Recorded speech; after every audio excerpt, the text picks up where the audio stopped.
RCP Notícias.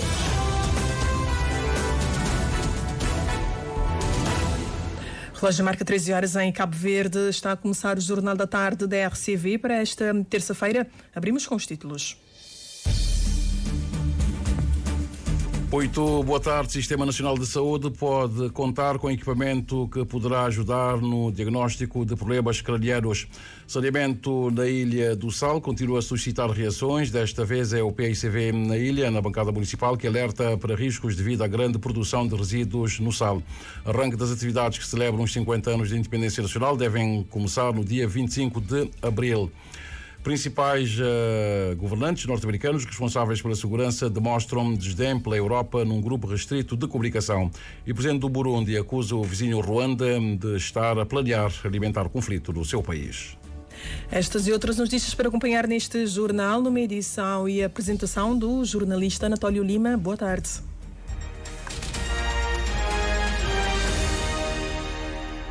Amigo ouvinte da Rádio Cabo Verde, muito boa tarde. As estruturas nacionais de saúde poderão, a breve trecho, contar com um novo instrumento de diagnóstico.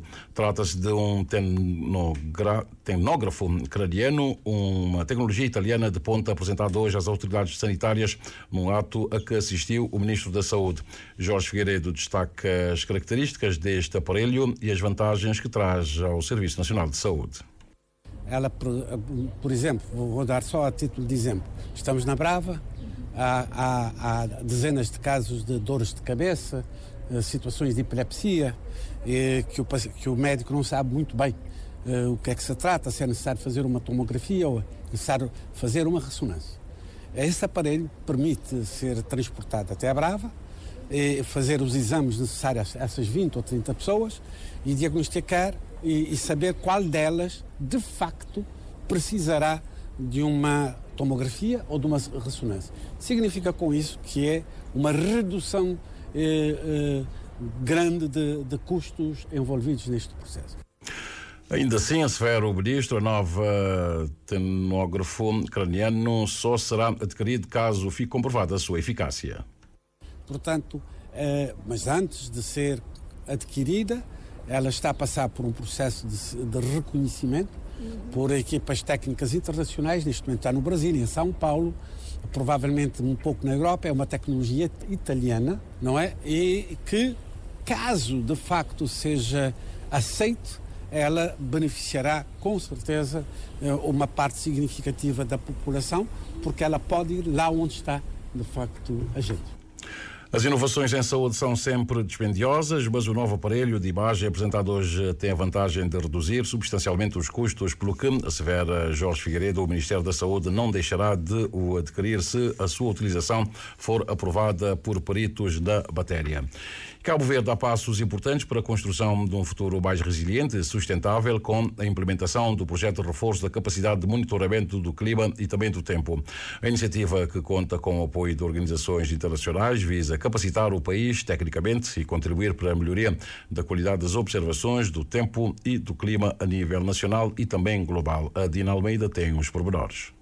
Há 3 anos, Cabo Verde começou o processo de implementação de uma rede de estações meteorológicas. O projeto designado de reforço da capacidade de monitoramento do país, que permite a melhoria do clima e do tempo, enquadra-se na rede global de observação básica, explica a presidente do Instituto Nacional de Meteorologia e Geofísica, Maria da Cruz Soares. Com as mudanças climáticas, os dados de observação meteorológica são fundamentais para apoiar na melhoria dos tais modelos de previsão numérica.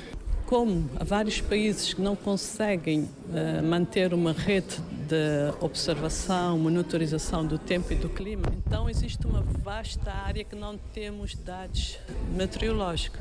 Isso não é só em Cabo Verde, principalmente na nossa África, a nível dos oceanos. E a falta de dados pode induzir a erro nos modelos e as previsões podem não ser certas ou então com maior informações possíveis. O projeto traz benefícios significativos para Cabo Verde, beneficiando vários setores essenciais, destaca o Ministro da Agricultura e Ambiente, Gilberto Silva, para além da precisão de dados e previsões meteorológicas mais fiáveis. Aqui não só a aviação, que é tradicional, mas também para a agricultura, para a gestão de desastres e segurança pública. Portanto, também já se fez referência aqui que são dados e previsões muito relevantes, diria imprescindíveis, para o reforço da nossa capacidade de alerta precoce e para as operações de emergência da proteção civil. Os fundos investidos, cerca de 3,84 milhões de dólares, serão utilizados da seguinte forma: que vão para equipamentos, softwares, bases de dados, assistência técnica, capacitação de técnicos e manutenção de equipamentos da rede meteorológica nas ilhas, logo também mundial, não só em estações terrenas, mas também em estações atmosféricas. Nós vamos retomar o envio de balões atmosféricos para observação meteorológica. O projeto implementado pelo Ministério da Agricultura e Ambiente, através do Instituto Nacional de Meteorologia e Geofísica, é de 5 anos, com garantias de alguns anos de manutenção. E o saneamento na Ilha do Sal continua a suscitar reações depois da UCID. Hoje foi a vez da bancada municipal do PICV alertar para os riscos que a ilha corre devido à atividade turística que leva a uma grande produção de resíduos. O Valdemar Almeida esteve na conferência de imprensa onde o assunto foi abordado. Para o PICV, a questão ambiental não se esgota na recolha e tratamento dos resíduos sólidos. A dimensão do problema é maior, desde a falta de soluções adequadas e aos impactos que causa tanto a nível da poluição como da saúde. A líder da bancada do PICV na Assembleia Municipal, hoje em conferência de imprensa, lembrou que este assunto tem sido sempre abordado, mas infelizmente a falta de visão e de vontade política dos dirigentes, tanto locais como centrais, tem sido tratado de forma arcaica, obsoleta e irresponsável, pondo em causa a ilha, a sua população e todos os seus visitantes. É inadmissível, com os conhecimentos que temos hoje sobre a matéria e sobre os impactos que uma má gestão do ambiente traz, ainda admitirmos as soluções que temos hoje na ilha, tanto a nível da recolha como da solução para substituir o tratamento desses resíduos. Com a dimensão que a ilha tem, com o nível de produção de resíduos provenientes da atividade turística, estamos a impactar negativamente o solo através da contaminação do lençol freático, bem como da poluição com gases tóxicos quando depositamos os resíduos e não há tratamento. Estragilda Oliveira, indignada com a forma como a queima de lixo tem sido feita, que para ela configura-se num crime, pergunta: não há lei nesta terra? Não há entidades nesta matéria que possam fiscalizar? Este assunto tem de ser tratado de forma séria, responsável, com soluções adequadas e de acordo com a lei. Não pode ser politizada, escusando-se das responsabilidades, como assistimos o vereador da área a declarar a comunicação social, dizendo que a queima na atual lixeira não é feita pela Câmara Municipal e que tem motivações políticas. Perguntamos ao Sr. Vereador se a inexistência de um plano para mitigar a situação, a falta de soluções adequadas e que preservem o meio ambiente também tem motivações políticas. A líder do PSV na Assembleia Municipal salienta que hoje assiste-se a uma desresponsabilização da Câmara Municipal e uma tentativa de criar ruído para dissipar a situação que se agrava a cada dia. Conclui dizendo que o PSV mantém-se disponível para apoiar na criação de condições para que esta questão seja ultrapassada e que tudo depende da vontade do Executivo.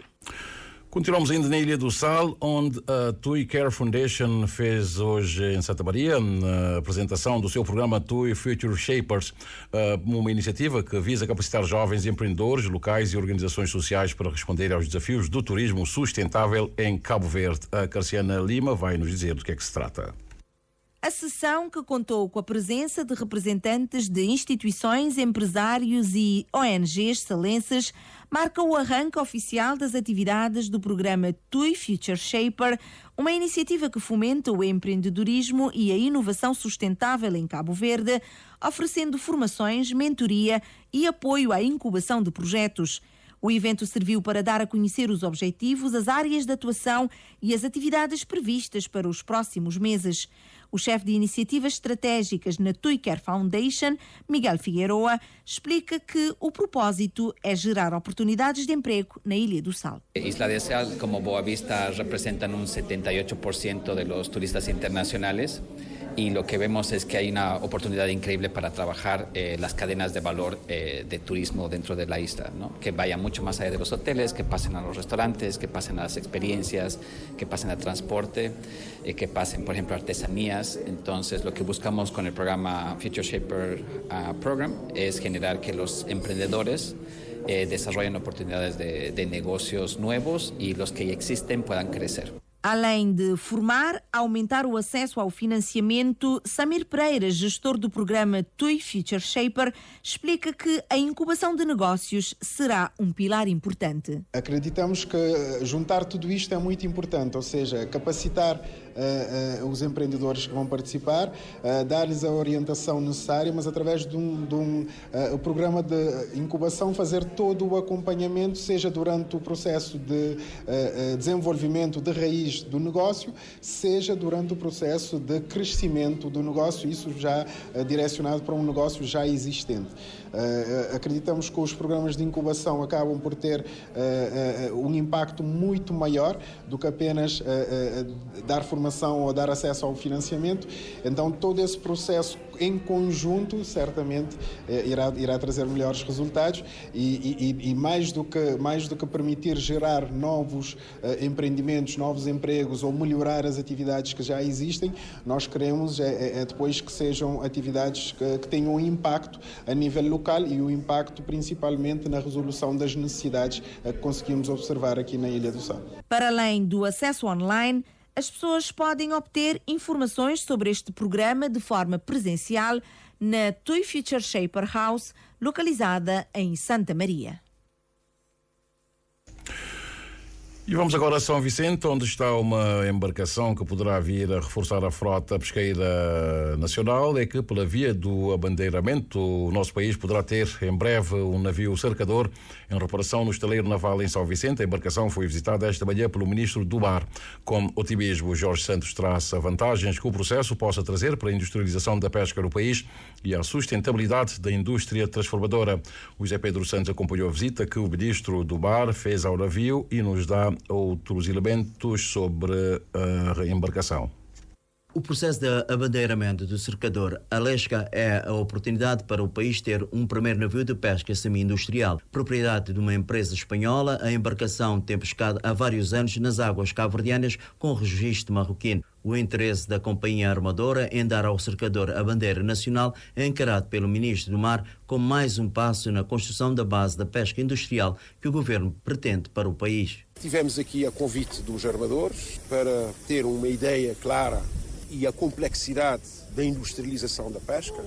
Este é um navio já preparado para a pesca industrial, que neste momento estamos a construir as bases para o seu relançamento e com certeza que esse é o tipo de navio que está aqui a nível nacional. Muito se tem falado de navios estrangeiros, é um desses navios estrangeiros que tem estado a nível do nosso mar, que já está a solicitar também ser abandeirado cabo-verdiano, e é nesse quadro é que nós viemos aqui visitar, porque nós, Cabo Verde, precisa também de ter navios, não só cabo-verdianos, como abandeirados cabo-verdianos, empresas cabo-verdianas também, para podermos entrar na pesca industrial, que é o passo que neste momento estamos a construir. Com 56 metros de comprimento, a capacidade de armazenamento em frio de 300 toneladas de pescado e uma capacidade de captura anual de 2.000 toneladas ano, o cercador, que de momento está em manutenção na Cabo Nave, segundo Jorge Santos, pode trazer algum desafogo de matéria-prima para as conserveiras nacionais. Aqui temos conserveiros, temos a Frescomar, temos a Sucla em São Nicolau e também temos o mercado que consome peixe e temos a exportação de pescado. Isso é um navio que está aqui dentro do mercado da pesca, que é um mercado amplo. Neste momento, como sabem, já conseguiu-se a reversão da base logística do Porto do Mindelo para a Enapor e com certeza que estamos num processo agora de encontrar parceiros que vão gerir a partir de agora, com a reversão da base logística para a Enapor, e esse processo temos um prazo também. O mês de março era para fazer a reversão e agora o mês de abril é para encontrar novos parceiros e que já estão sendo negociados pela concessionária Enapor. O processo de registro de navios em Cabo Verde exige que estes sejam operacionais, pelo que o ministro Jorge Santos diz que todo o expediente levará o seu tempo. Mas também tem que passar pela certificação e pelo licenciamento do Instituto Marítimo Portuário e também da Direção Nacional das Pescas, que autoriza os navios, não é? Os navios a pescar em Cabo Verde. Por isso é um processo que neste momento não é único, temos outros navios também nesse mesmo processo, não é? De abandeiramento, porque isso nos interessa, ter esses navios em Cabo Verde. Em vez de termos só navios que vêm pescar e vão, serem navios que estão cá, têm bandeiramento cabo-verdiano, pescam aqui, podem pescar na costa ocidental da África, porque é a nossa região de pesca.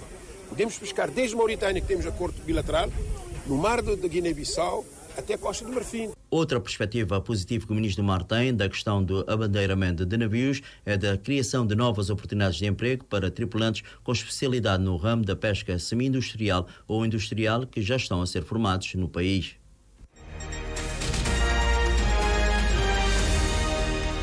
Já temos 13 horas mais 16 minutos e meio. A Morab impacta positivamente a vida das mulheres, afirma a deputada Antonieta Moreira, a deputada que é porta-voz do grupo parlamentar do MPD, que destacou nesta manhã os impactos positivos da Morab Cooperativa de Poupança e Crédito na vida das mulheres durante uma visita à organização.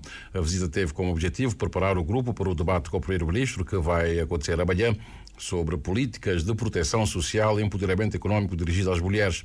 Segundo a deputada, apesar dos desafios, os resultados da Morab são satisfatórios, com uma taxa de reembolso de crédito de 12% ao ano.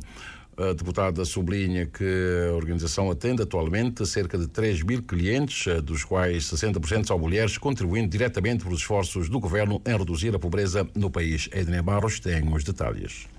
A MPD destaca o impacto positivo da Morabi na melhoria das condições de vida das mulheres, especialmente ao proporcionar a oportunidade de terem negócios próprios que geram rendimento. Essa iniciativa, segundo o MPD, também contribui diretamente para a redução da pobreza no país. Trabalha com foco nas mulheres, através de atribuição e disponibilização de créditos para que as mulheres, principalmente, que têm acesso a outros créditos que é concedido a nível de outros bancos.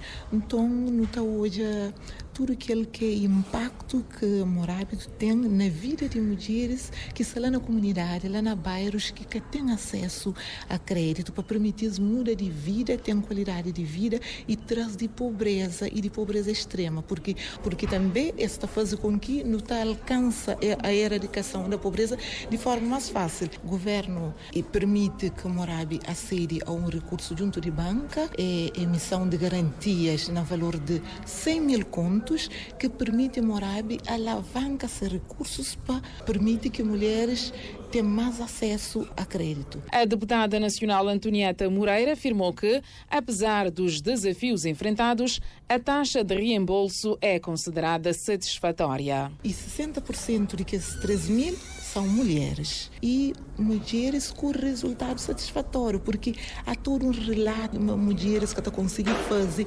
assumem seus compromissos de reembolso de crédito, mas no hoje ali é falso. Taxa de reembolso nesse momento, com o Social Bond, permite redução de taxa de reembolso de 1 a 1,9% ao mês, que corresponde a 12% ao ano. É uma boa taxa, sim. Comparando com a própria organização internacional, está falando de está na 5%, mas botou a Morab uma essa taxa ali. E não está saindo com satisfação. Porque os maiores desafios de Morab que se permitiram entende é bata, adequa a nova realidade e permitir responder aquela dinâmica e desafio que hoje a lei impõe a organizações de cooperativas de poupança e crédito, que outras bancas também gerem para ele. Nos últimos dias, deputados do MPD de Santiago Sul visitaram algumas ONG e instituições sociais para preparar o debate com o primeiro-ministro amanhã no Parlamento sobre políticas de proteção social e empoderamento econômico das mulheres. E equivocadamente dissemos que a taxa de reembolso de crédito anda em torno de 12%, que deveríamos ter dito é a taxa de juro e não a taxa de reembolso. O PICV fez hoje o balanço das principais questões debatidas nas jornadas parlamentares de preparação para a segunda sessão plenária do Parlamento do mês de março, que decorre de amanhã até a próxima sexta-feira. O PICV quer que a paridade do governo tenha um maior caráter de obrigatoriedade e, para isso, defende a revisão do artigo 4 da lei criada em 2019 para regular a matéria. O Cândido Amorim Fortes tem os pormenores. O tema Políticas Públicas Dirigidas às Mulheres Cabo-Verdianas, escolhido pelo MPD para debate com o Primeiro-Ministro, é considerado bem-vindo pelo PICV, tendo em conta as dificuldades enfrentadas pela mulher, seja com origem em fatores internos, seja devido aos efeitos das crises internacionais. Porém, face à baixa participação das mulheres na política, é questionável, frisa a deputada Paula Moeda, nomeadamente no que tange à governação. Perante a última remodelação governamental, em que o senhor Primeiro-Ministro apresenta à sociedade um governo não paritário, em que claramente as mulheres foram discriminadas. O problema são as mulheres que não entraram para o governo, que acreditamos haver muitas, com potencialidades para participarem no governo. Não temos praticamente mulheres no governo a representarem as mulheres. Como é que no governo os homens vão decidir sobre as políticas públicas para as mulheres? Paula Moeda advoga que a mulher não está a passar por um bom momento com este governo e que é preciso investir mais na infância para lhes dar mais tempo para o seu empoderamento. Continua, infelizmente, sendo a cara da pobreza, a cara da vulnerabilidade. A mulher não está a passar por um bom momento aqui em Cabo Verde com este governo. As tarefas para com os filhos, as tarefas para com os seus mais velhos, os idosos em casa, as pessoas com doenças crónicas, outras acamadas. Quem faz esse desdobramento em casa do tempo é a mulher. E diminui o seu tempo para outras tarefas e para se empoderar. E as mulheres que têm que ir trabalhar e que não têm creches suficientes para deixar os seus filhos? Por tudo isso, enfatiza a deputada Paula Moeda, faz-se urgente a revisão da Lei da Paridade criada em 2019. Porque no artigo 4º diz da Lei da Paridade, a chefia do governo empenha-se na aplicação do princípio da paridade. Este termo tem que ser retirado para que esse termo seja alterado, porque já vimos que só o empenha-se não chega, porque é uma questão depois de consciência de cada um. E para que haja um termo com maior obrigatoriedade de realmente termos mulheres no governo, de forma paritária com os homens. Já tivemos um governo paritário com o José Maria Neves, que era um orgulho para o mundo e um exemplo. Para além do debate com o Primeiro-Ministro Ulisses Correia e Silva sobre o tema Políticas Públicas Dirigidas às Mulheres Cabo-Verdianas, o Parlamento vai proceder também nesta sessão à apreciação e votação da Conta Geral do Estado de 2022 e discussão na especialidade da 5ª alteração ao Código Eleitoral, entre outros. E a bancada parlamentar do MPD desvaloriza, em parte, as sucessivas acusações do PICV sobre um dos artigos da Lei da Paridade que dá ao Primeiro-Ministro a liberdade de escolha ao compor o governo, passando de lado da própria lei. Em conferência de imprensa, a anteceder a sessão desta semana, a deputada Elizabeth Évora fez saber que deve-se, acima de tudo, valorizar as pessoas em detrimento das suas capacidades, conforme nos conta a Carmelita do Rosário. Um dos pontos marcantes da sessão parlamentar que começa amanhã para a bancada do MPD tem que ver com o debate com o Primeiro-Ministro sobre as políticas públicas dirigidas às mulheres, realça a porta-voz da conferência de imprensa Elizabeth Évora. Uma explanação que suscitou algumas questões dos jornalistas exatamente sobre a lei da paridade, muito criticada pelos deputados do PICV, logo após a recomposição do governo liderado por Ulisses Correia e Silva. Sobre o assunto, a deputada do MPD interpreta que a eficácia das leis não passa necessariamente pelo facto de serem implementadas por mulheres. Entende-se o porquê da questão do PICV, mas devemos dizer o seguinte, que as políticas implementadas pelo governo não estão, posso dizer, não é automaticamente tem que estar ligada à presença de uma mulher, não é? As políticas são dirigidas às mulheres. Ou seja, o que eu quero dizer é a eficácia dessas medidas. O que nos interessa é a eficácia das medidas. Não queremos, penso que todas as cabo-verdianas, nesse caso, penso que não querem que as mulheres estejam só para estar, mas sim queremos a eficácia das medidas, sendo implementadas ou por homens ou por mulheres, mas sim que tenham eficácia e sirvam realmente às mulheres, à sociedade cabo-verdiana. A deputada do MPD entende que não basta ter leis que protejam as mulheres. Essencialmente, há que se atuar em várias frentes, desde a criação de condições para as mulheres exercerem as suas funções, à sensibilização da classe feminina. Não é somente pela lei que iremos conseguir atacar o problema. É preciso a mudança de mentalidade. Primeira coisa é isto. É preciso fazer uma sensibilização às mulheres e, acima de tudo, criar as condições para que as mulheres possam exercer as suas funções, sejam elas na política ou noutras áreas. E isto abrange o quê? Como já disse, as outras políticas nas outras áreas. Porque se uma mulher que é chefe de família, é mãe com crianças pequenas, sabemos qual é o encargo disto. O tempo que terá que disponibilizar. E para se ser um bom profissional em todas as áreas é preciso dedicar-se. Ainda durante a conferência de imprensa que sucede as jornadas parlamentares e antecede a sessão parlamentar que começa amanhã, a bancada do MPD analisou a proposta de lei que procede à 5ª alteração ao Código Eleitoral e a proposta de lei que estabelece o regime especial de reforma antecipada dos funcionários dos serviços de água e saneamento que operam nas ilhas de Santo Antão e São Nicolau, em votação final. Falamos agora das atividades para se celebrar os 50 anos de independência nacional. É que o arranque das atividades comemorativas do 50º aniversário da independência de Cabo Verde está previsto para o dia 25 de abril. Decorre até o final deste ano, com atividades com 3 pontos altos. O plano de atividades está ainda em fase de elaboração. Para já, a emissão de um selo comemorativo dos 50 anos do Cabo Verde independente está em discussão, estando o orçamento inicial a rondar os 50 mil contos.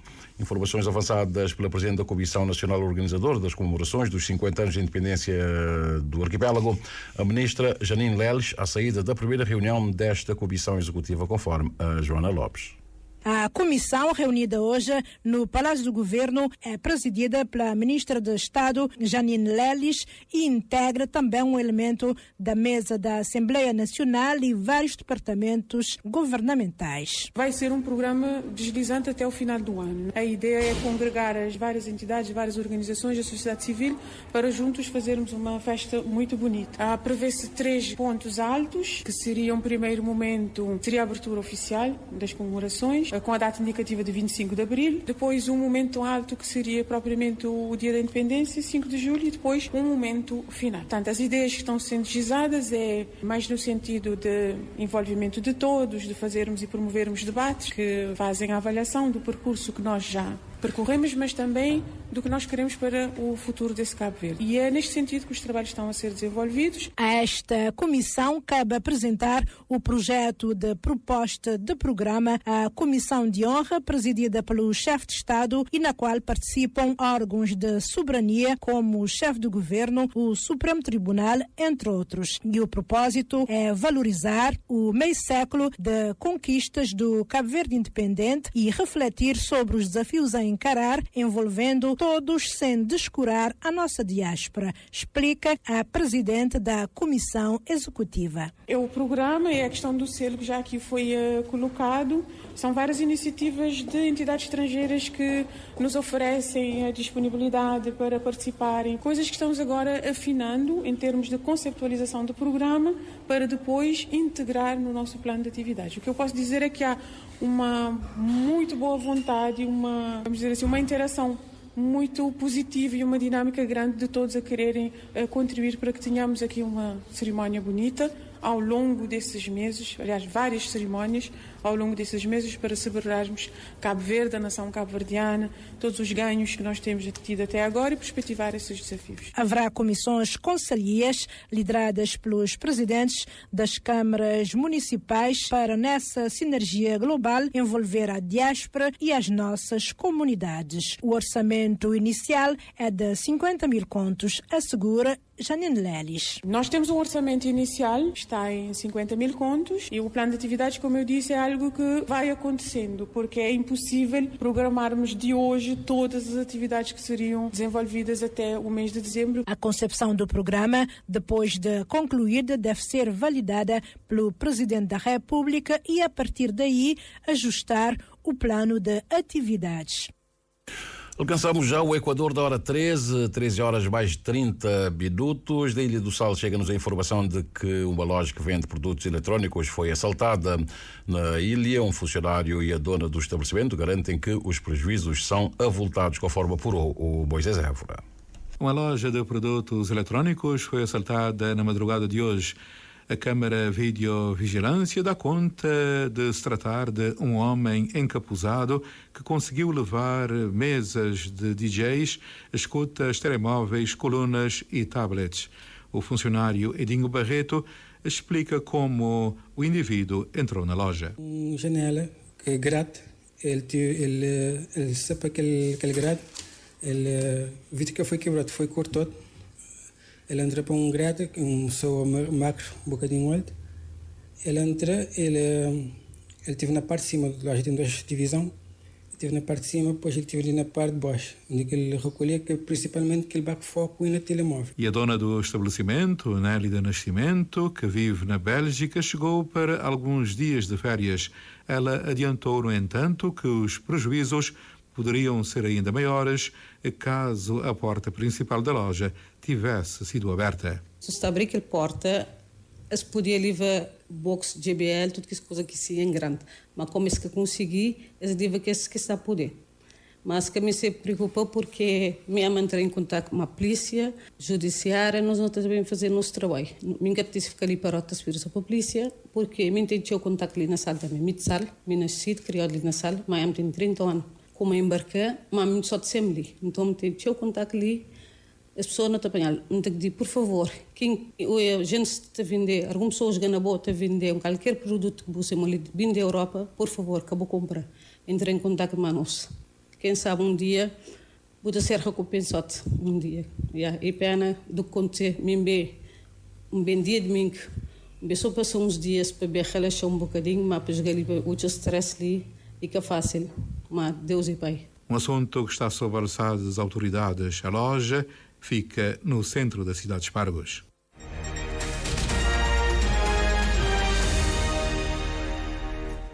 Abrimos a nossa página internacional com a informação de que os principais responsáveis pela segurança nacional do presidente Donald Trump expuseram o seu desdém pela Europa numa conversa de grupo considerado ultra secreto na plataforma Signal, que foi divulgada quando um jornalista foi adicionado por engano à conversa, escreve a Euronews. Partilho totalmente a vossa versão, a forma como a Europa se aproveita dos outros. É patético. Foi assim que o secretário da Defesa dos Estados Unidos descreveu o continente europeu numa conversa de grupo operacional ultra secreto com os pesos pesados da segurança nacional da administração de Donald Trump. O conteúdo da conversa, que incluía o secretário de Defesa dos Estados Unidos, o vice-presidente, o secretário de Estado e o conselheiro de Segurança Nacional, foi divulgado pelo editor-chefe do The Atlantic, que acabou por ser adicionado à discussão, provavelmente por acidente.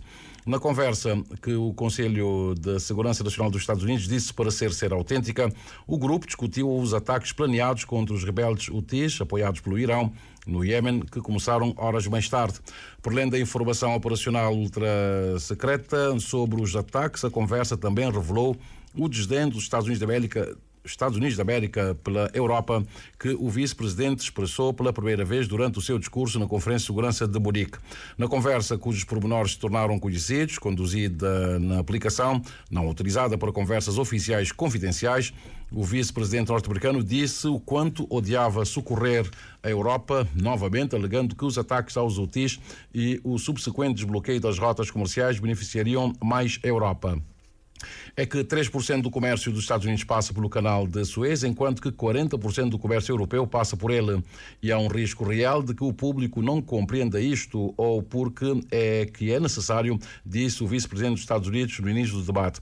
Outros funcionários acrescentaram que os Estados Unidos devem dizer claramente ao Egito e também à Europa o que é que os Estados Unidos esperam em troca. Uma conta que afirma ser do chefe do gabinete da Casa Branca comentou: também precisamos de descobrir como fazer cumprir esta exigência. Por exemplo, o que acontece se a Europa não pagar. Os comentários neste grupo de altos dirigentes do novo governo norte-americano demonstram que a Europa não está com boa cotação ante o governo de Donald Trump. E o presidente do Burundi afirmou que o vizinho Ruanda está a planear alimentar um conflito no seu país, alertando mesmo que o Ruanda está a apoiar um grupo rebelde de forma a desestabilizar o país vizinho, citando informações credíveis. Numa entrevista à BBC, o presidente do Burundi afirmou que o plano do Ruanda se assemelhava ao que está a acontecer na República Democrática do Congo, onde um grupo rebelde paramilitar, há muito estabelecido, o M23 no caso, tem controlado partes importantes do país. Pensa-se que o grupo é apoiado pelo Ruanda, que nega ter qualquer papel direto no conflito. Na sua entrevista, o presidente do Burundi afirmou que o governo ruandês tencionava primeiro desencadear a instabilidade e depois afirmar que esta tinha começado sem envolvimento externo. O Ruanda rejeitou as palavras do presidente do Burundi, considerando-as surpreendentes, e disse que não havia qualquer plano para desencadear um conflito no vizinho Burundi. Já temos 13 horas mais 36 minutos, sensivelmente. Vejamos agora como é que está o movimento aéreo e marítimo do arquipélago.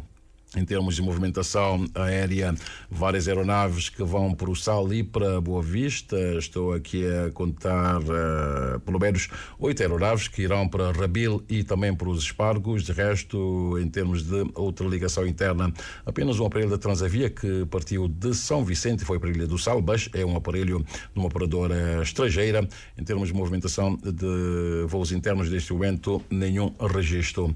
Pela via marítima, temos a navegar neste momento do Antututa, que se encontra na costa leste de Santiago, já está bem perto do porto da praia, quase a chegada.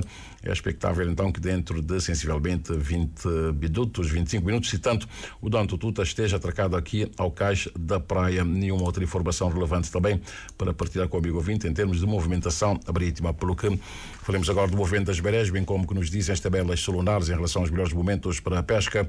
Para hoje, terça-feira, 25 de março, o sol despontou às 6 horas 34 minutos e 10 segundos e o pôr do sol será às 18 horas 45 minutos e 35 segundos.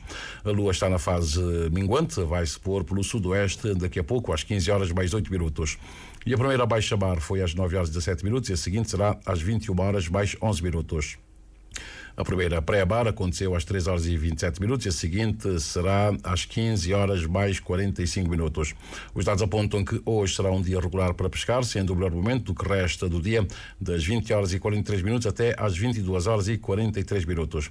Amanhã, quarta-feira, a primeira baixa-mar será às 10 horas e 14 minutos e a seguinte será às 22 horas e 56 minutos. E a primeira pré-bar amanhã será às 4 e 23 e a seguinte às 16 e 36. Em relação à pesca, as previsões indicam que amanhã poderá ser um bom dia, sendo os melhores momentos das 9 horas e 12 minutos até às 11 e 12, ou então mira das 21 horas e 34 minutos até às 23 horas e 34 minutos. E já temos, Anatólio, 13 horas mais 37 minutos. Recordemos os títulos. Dissemos que o Sistema Nacional de Saúde poderá contar brevemente com um novo equipamento que poderá melhorar o diagnóstico de problemas cranianos. Saneamento na Ilha do Sal continua a suscitar reações. Desta vez é o PICV na ilha que alerta para riscos devido à grande produção de resíduos. Arranque das atividades que celebram os 50 anos da independência nacional, marcado para o dia 25 de abril. Principais governantes norte-americanos responsáveis pela segurança demonstram desdém pela Europa num grupo restrito de comunicação. E o presidente do Burundi acusa o vizinho Ruanda de estar a planear alimentar conflito no seu país. Tudo dito nesta edição do Jornal da Tarde com o Anatólio Lima. Os títulos regressam às 14 com a Joana Lopes. Não teremos informação às 15. Teremos sim transmissão do jogo Cabo Verde-Angola, neste caso Angola-Cabo Verde, a partir das 15 horas, em direto de Luanda, onde já está o correspondente da Rádio de Cabo Verde, o enviado especial, o Elvis Neves. Teremos uma intervisão a partir das 14h30 com o Bem-vindo Neves.